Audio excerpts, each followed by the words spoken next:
Hello, everybody. My name is Søren Salomo, and I'm a professor for technology and innovation management at the Technical University of Berlin. Hi, and I'm Laura Franke. This research originates from my previous work as a research assistant at the TU Berlin. Since then, I moved to work for Microsoft Germany. So hence, this research has no relationship to Microsoft Germany. Hi, I'm Marco, and I'm a PhD fellow at the UNEP DTU Partnership in Copenhagen. And we would like to report on a recent paper which was published in Sustainability on the blockchain application for the Paris Carbon Market Mechanism, Paris Agreement Carbon Market Mechanism. As we, I guess, all know, carbon pricing is important for cost-effective mitigation action. Consequently, the Paris Agreement Article 6.2 outlines a carbon market mechanism. Legacy systems, which are centralized, are, however, challenged with respect to living up to the full potential of the system outlined in the Paris Agreement, Article 6.2. In particular, they have a hard time living up to the collaborative approach and, in particular, to the bottom-up ethos of the Paris Agreement.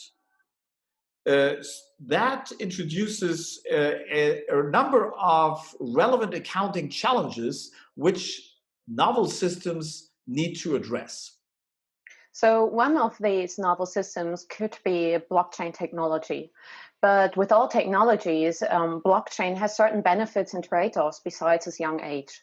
So before we jump to conclusions, we actually evaluated if blockchain is suitable as application platform for the Paris Agreement and carbon market mechanisms to make sure that the benefits actually overcome the blockchain trade-offs.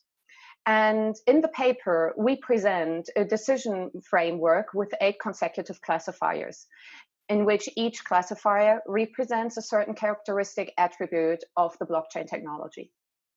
Even though in the end of the paper, we confirm that a blockchain application is generally beneficial, we also argue that it is not sufficient to only replace a single system component in the legacy system, but to rethink the entire structure of this post-2020 carbon market. So when we're looking at an architecture, we need to improve data transparency and eliminate information asymmetry.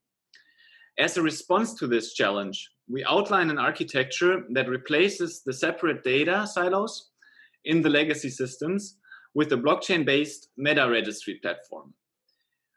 In this platform, the blockchain acts as a technology that enables the decentralization of data so that all the data is owned by the participating parties in the Paris Agreement and allows for combining the trading of mitigation outcomes, the trading of climate assets between actors, and is also used for the reporting of climate actions towards the overall objective of the Paris Agreement to limit global warming to 2 degrees Celsius.